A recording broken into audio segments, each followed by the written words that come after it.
Bismillahir Rahmanir Rahim. Nahmaduhu wa nusalli ala rasulihil kareem. So now moving on to the proper stuff, which is basically the main part, which is called the what? The indirect inference. What does indirect inference mean? If direct meant what? Deducing from one proposition. Indirect means deducing from two propositions, two or more, but at each section broken out into two. And they can do one deduction, then bring it, they collect two at one time, and they keep on bringing it down. We'll do it later on, inshallah. Okay. So so indirect inference is a conclusion reached from multiple propositions. So you have more than one proposition, and from these multiple propositions you come to a conclusion. For example, all students in this class are hardworking. If we assume that premise is true, right? Then what do we do from here now? And if we find out that Ahmad is a student in this class, then automatically what do we deduce from this? Ahmad is hardworking. So you have multiple propositions. You have proposition 1. You have proposition number 2. This is broken. Proposition number 2. Correct? Proposition number 2. From this we can get a new piece of new information. Ahmad is hardworking. This is indirect inference. And obviously it's details, but this is a summary of it. So you have multiple propositions, and from this we come to a conclusion. This is called indirect inference. Understood? Are you sure? Yeah? Okay. So now, if you look at inference, we have what? We have direct inference and indirect inference. Direct inference means what? We deduce information from one sentence, one proposition. And indirect means it's not direct. You have to use two or more. If you've got a bus and it goes straight to town, it's called a direct bus. So this one bus. If you've got two, it's called what? Indirect. So you have to use two or more. Are you following? Make sense to you? Yeah? Yes? You following? Yeah? Good. Okay. Direct inference, we have, what's direct inference? What's the direct inference we covered so far? First one? Conversion. Obversion. Contradiction. Contradictory. Contrary. Contrary and subaltern. Conversion is what? We've done this already before, we're doing a summary again. And indirect inferences, we have four. We have four. One is deduction. Then we have induction. And then we have analogy. Sorry, we have three. There's four types of deduction. There's three indirect inferences, and deduction has four types. We'll do that. Yes, so we've covered all of this. This is done. We've been through that, and now this is the main part of we have here. Got it? Okay. What's deduction? Deduction is when you reason from a universal to a particular. You following? So if we can, what does universal mean? A kulli, a general rule. So if we understand something about a kulli with certainty, we come to know something certain about a universal, then we don't have to go about analyzing or deducing or studying each individual. Like for example, in the example we had before, when we said that all students in this class are hardworking, I don't have to go and say, well, is this person hardworking? Is this person hardworking? Is this person hardworking? Is this? Because why? We have a universal. From this universal rule, we apply a rule. We move downwards. Do you understand? You following me? Yes. So, for example, if we know that all Muslims are monotheists, then we don't have to go and interview every single Muslim. As long as they identify as a Muslim, what will happen? We know that they are monotheists. Yes. Are you following me? Correct. So all students in this class are hardworking. So from this universal, the universal knowledge we have regarding all students, if we know this, automatically we know what? That anyone in this class will be hardworking. So this is called a deduction. The same example, deduction. And induction is the opposite way around. We use many particulars to make a reasonable judgment regarding the universal. But that's always going to be what? You can't always be 100%. That's why, example, even in the miracles, gravity is what? Induction. That every single instance of gravity we have studied, in the time that we have, we know that things work. What if you can't prove, and you can't prove that there is not a single case where Allah subhanahu wa ta'ala didn't choose for it to occur. In all of the instances we've observed, what have we induced? That fire burns. If a person is in the fire within X amount of time because of what? All the gases and either sustain what? First degree burn wounds and they die because of that, or because of the gases he won't be able to breathe. That's an induction. Every time we've observed this has occurred. What do we say here? It's induction, so therefore it can be exception. And Allah is a qadir al-mutlaq, he can therefore choose not to have this occur. And we have, once it comes from an authentic source, Ya naaru kuni bardan salam ala Ibrahim, you accept this. It's not illogical, it's logical.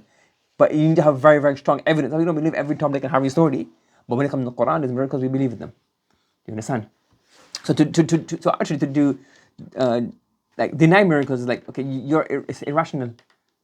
You don't really have proper grounds. Yes, your inductively, you can say, well, we have never observed it. Yeah, correct, we never observed it. We didn't observe it as well. But we have a khabar, we have a mukhbir sadiq, we have somebody who we trust.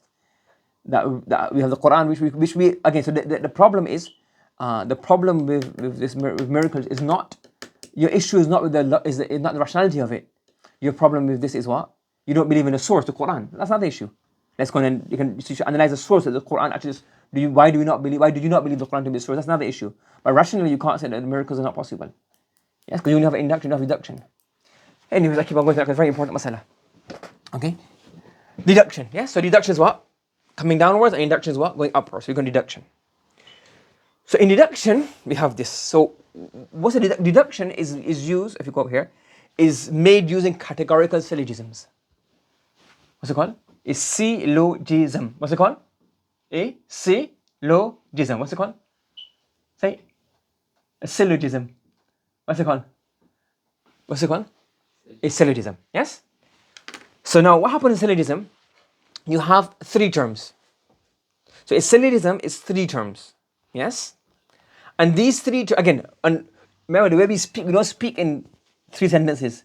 That's why we have to learn how to translate things into universals and particulars. Remember in that translation lesson? That's why it's important, because people don't talk like this. But every conclusion, if you want to come to a conclusion, we have to translate it into this. I'll give you an example. So the first, we have something called a premise. So the first two are called the premise. What are the first two called? The premise. Now, both of these will have a middle term. What does the middle term mean? Something repeated in both premises. So the word in this example, students repeated in both premises. That's called the middle term. And then from this we get a conclusion. Here it's called the conclusion. Yes? So far so good? So you have two premises, and then from the two premises we draw a conclusion. How do we get the conclusion? By removing the middle term. Funny? So two premises which have a repeated middle term. We remove that middle term, and when we remove that middle term, what do we get? The conclusion. Yes? Now, the conclusion is also made up of a subject and a predicate. The mawdu and the mahmud, the subject and the predicate. Now, the predicate is the main thing, the mahmud. That's called what? What happened there? Right. So now, what we're going to say here, this is called the major term. Whatever becomes the predicate and the what comes after the subject in the conclusion, that's called the major term. And then what the subject will be called what? No points for guessing. Minor term. So in the two premise, you have a middle term, yes? So in the premise, you'll have 1, 2, 3, 4 things. 2 middle terms and 2 things are left over. You have to remove the middle terms, don't we? So, and then the 2 remaining terms, one will become the subject of the conclusion, one will become what? The predicate of the conclusion. The predicate of the conclusion is called what? The major. And the subject is called the minor. And the premise with the major term is called what? What kind of premise? Yes? Major premise. And the premise with the minor term is called what? It's called the minor premise. We have 1, 2, 3, 4, 5, 6, 7 terms. Let's go over them. We have what? 2 premise and a conclusion. Correct? Now each premise has a different name. In the 2 premise, we will have how many terms altogether? 3, or you can call it 4 because 2 are the same, the middle term is the same. Yes? So you have 4 terms, 2 middle terms. So 4 words will be used. We're not looking at what's called the copula and the quantifier. We're not looking at that as well. But you have the 4 major terms.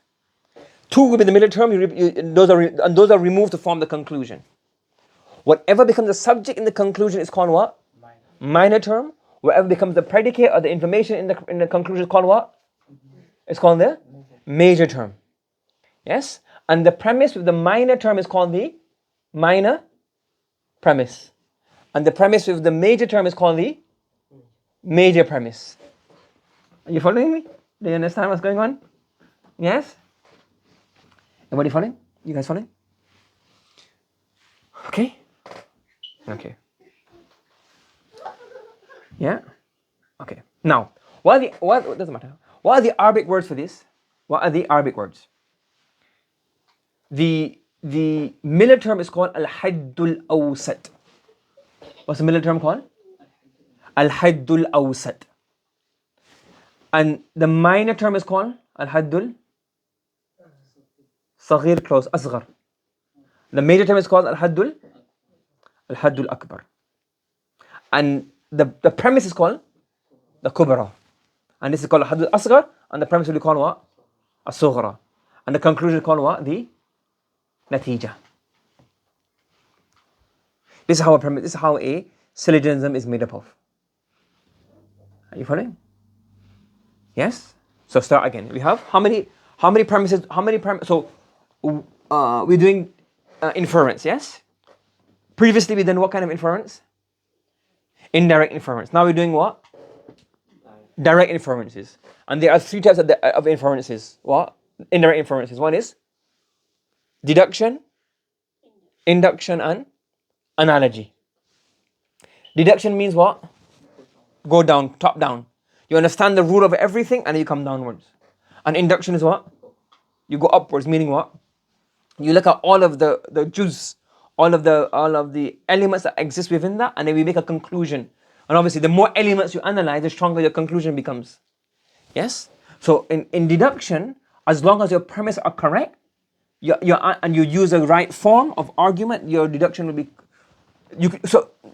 If you fulfill the correct conditions, deduction can give you certain knowledge, and induction can give you, if you have enough instances to induce from, you can get what? You can get a relatively sound, safe conclusion, but that can always be errored, and that's called the black swan fallacy. That we assume that all swans were in Middle Ages. They assumed what? That all swans were white. So you can't have a black swan until they found one. And oops, our induction was incorrect because the induction was incomplete. But we'll do that later on, inshallah. Okay. So far so good. Then in deduction, we say deduction is made up of what? You deduce using syllogisms. What's it called? Syllogisms. And a syllogism is made up of how many propositions? Three propositions. The first two are called in English first? No, the first two are called what? Premise. They call the premise, and the last one is called the conclusion. Premise, one premise is called the kubra, or the major premise, or minor premise, the sughra. Why is it called the major premise? When it has the major term. What's the major term? The predicate of the conclusion. And the minor term is the subject of the conclusion. And the term that's repeated is called the middle term. And in Arabic it's called al-haddul awsat. If you do hidayah, this comes like this is staple in hidayah. When you're doing ruling and reduction, all that, you use all this all the time. Okay. Now, obviously, like even if you want to write something, you don't have to explicitly mention the entire syllogism in total. You got to understand it from the context. So if you call it enthymeme. What do you call it? Enthymeme. An enthymeme, I'm not sure, I think it's correct, but I'm not sure. Enthymeme pronunciation is a categorical statement in which one of the three is missing. And you just assume, or you're supposed to have enough knowledge or understanding to know what's missing. That's called an enthymeme. For example, I'm sorry, I cannot allow you in as you do not have a ticket. It's silly, isn't it? What's the break this down? What is it? You need a ticket to get in. That's normal language, doing categorical statements. All borders. Or no. Okay. All people. No. Say no person. No person without a ticket can enter. No person with ticket. No people with tickets are enterers. So it makes it one word. So no people with tickets are enterers. You are a person without a ticket, therefore you're not enter. That's what it boils down to. So this is the thing. Yes? If you want to get angry, but he went in without a ticket, what are you saying now? Using the O proposition. Using an O proposition to prove this proves The I proposition. A, E, I. It's O. It's the I. Some people went in. Some are not though. Some people are not ticket. Some are not ticket went in. Yeah, so basically, you try to basically break the syllogism by saying what? That the premise is not true. And remember, the premises will only get true result if the premises are true and you put the right form. Because you get the wrong form and get some really weird stuff as well. Okay? Let's look at this. Now people say, okay, yeah. Look at this. Obviously, you understand it. What happens here?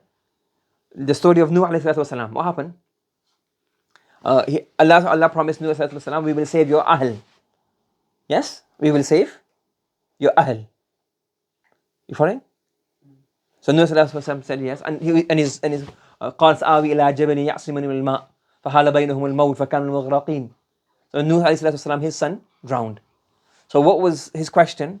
إن ابني من أهلي, my sons from my family, وإن وعدك الحق وأنت أحكم الحاكمين. What is, he's not saying every single point in it. What is he saying? What is Nuh's question? Alayhi salatu wasalam. Every person. Yeah, no, let's, yeah. All will be saved. Huh? All family members. Okay, but there's let me see. Okay, let's see. All Ahl are saved people. Yeah, so he said son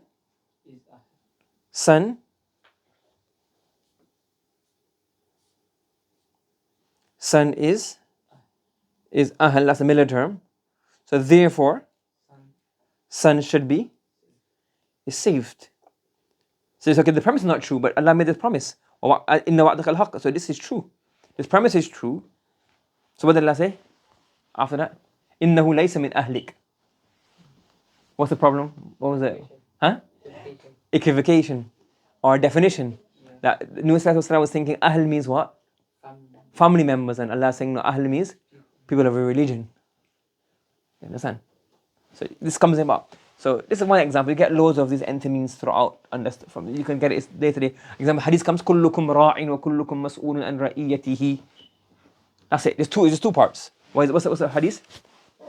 What's the meaning? What's the meaning of the hadith? All of you, all people who are you, are shepherds. All of you are shepherds. All shepherds. That's not mentioned though, isn't it? That's the missing part. That's the missing part. All shepherds are responsible. That's not mentioned. That's the enthymeme. That's the missing. And the conclusion is what? All of you are mas'ul an ra'iyati. All of you are questioned. All of you are questioned. Are going to be questioned.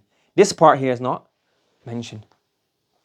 You understand? The kubra, the major term, is not mentioned in that. Okay? So I will go through lots of examples at the end, but for now let's get the main part. So in today's summary, today is what we done. We just understood what? We understood indirect inferences, the first part, which is what? Deduction. Deduction is made using, what's it made using? You know the word by now? Come on. What is the word? You know it, say syllogism. No? Do you know that word? Say after me, what is it? Yeah, syllogism. It's made using a syllogism. And a syllogism is made up of how many parts? 3 parts. 3 premise. 2 premise and a 3 propositions, 2 premise and a conclusion. The conclusion has a subject and a predicate. Whichever premise has the subject is called the sughra in our English, minor term. And whatever has a predicate is called the major premise and the kubra. And the major term is called what in Arabic? Al-Haddul Al-Akbar. And the minor term is called Asghar. And the middle term, the repeated term, is called the Haddul Awsat. And how do you get the syllogism? How do you come to the conclusion? By removing the middle term. And if all 3 propositions are not mentioned explicitly, either the major premise or the minor premise or the conclusion, one of them is removed, then you call it what? An enthymeme. You understand? Yes? Now, obviously, the conditional syllogisms, etc., we'll learn tomorrow, inshallah. So, if we go back, we're not going to go through the definition on that again. We can start from the indirect inferences. So, we have the, what is this called? The table of opposition. You have the A, E, I, and O. We have affirmative and you have negative. We've done this before. And distribution, what does distribution mean? When the proposition in which that word is stated tells us something about the entire statement, about the entire thing. Yes? So what's distributed in the A proposition? The subject, and the subject and predicate is what? In the A proposition and the O proposition, you have what? Predicate. If you know everything about the subject and predicate, then it becomes, no, that's another one. Yeah, okay. In conversion, what converts an E to an E and an I to an I? What's conversion? You make the subject into the predicate and the predicate into the subject. And you leave the quantity and the quality as it is. Yes? And why is this? When everything is distributed and undistributed, that's when you can get conversion. Yes? And the A can convert to an I, if you want to call it conversion. If not, it doesn't convert, you can convert to I, whatever. Obversion is when you do what? You make it from positive to negative. Positive, negative, and then you change the predicate into the predicate complement. Yes? So and it works all four. Everything can be obversed. And then contradiction is like this. What does contradiction mean? One is true, the other is false. One is false, the other has to be true. Yes? As long as we talking, as long as we have that topic of discussion exists. If one is true, the other has to be false, and one is false, the other has to be true. Correct? Okay. Yes? And if subaltern means what? From the top you move down. If the top is true, the bottom has to be true. If all is something, then some have to be something as well. And it does not mean some are not. Yes? Yeah. And if all are not, then some are not as well. And then you have the contrary. What does contrary mean? Both can be, only one can be true. Both can be false. And the bottom? Only one can be false, but both can be true. Okay? And then inference, so if you go back up again, you have direct, you have the conversion, obversion, some alternate contrary. And indirect, what do we have? Deduction, induction, and analogy. In deduction, we have a categorical syllogism. And the categorical syllogism is made up of what? What's it made up of? The major term and the major premise, minor term, minor premise, the middle term, and the conclusion. And then we can have three others, we haven't done this yet. It's called the hypothetical syllogism, a disjunctive syllogism, and a conjunctive. Don't worry about that. Let's go bit by bit. So we know the categorical syllogism for now. And then induction and analogy. Fahimt? Understood? Have you guys understood as well? Do you understand syllogism now? Yes? Subhanallah wa bihamdihi subhanakallahumma wa bihamdika nashhadu an la ilaha illa anta nastaghfiruka wa natubu ilayk.